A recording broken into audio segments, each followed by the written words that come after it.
water can change states because of a change in temperature.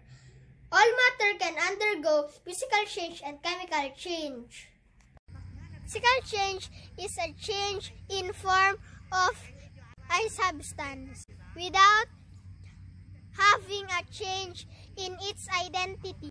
To put it simply, physical change is only a change in appearance and not its chemical composition. The types of physical change are melting, freezing, evaporation, condensation, sublimation, and deposition.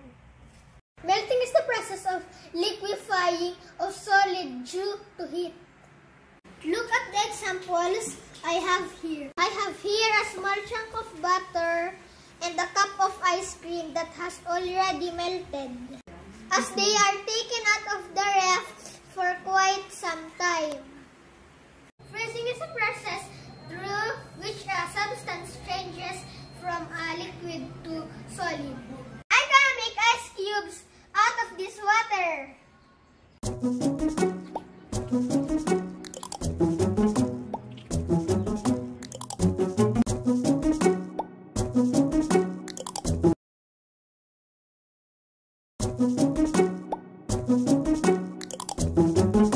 Tada!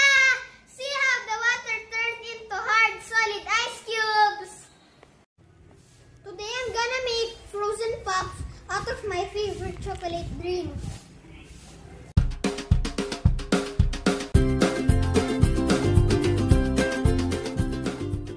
I'm gonna put this inside the ref so I can freeze it.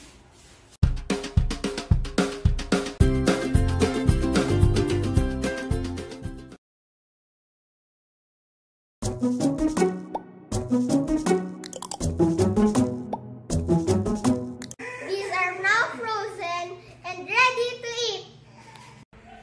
Evaporation is the process by which the water changes from liquid to a gas or vapor.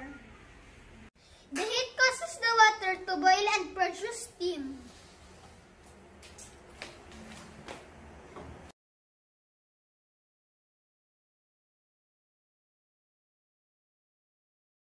Another example are these wet clothes hung to dry under the sun. Condensation is the conversion of a vapor or gas to a liquid.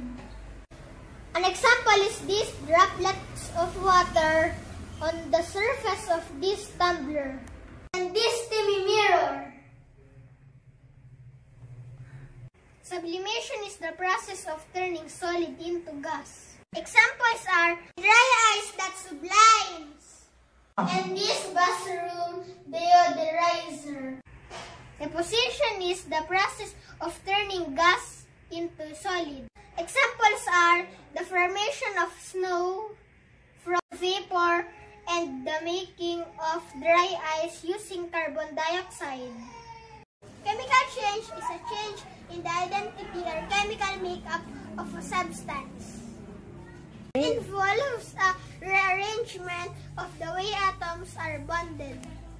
In other words, substances are changed into different substances during chemical change. Can you believe that these yummy cookies are from these ingredients? It has gone chemical change when it was mixed and put inside the oven and baked. This rusting tin can does not look the way it used to be. The rotting of bananas, burning of paper, and finally, the digesting of food.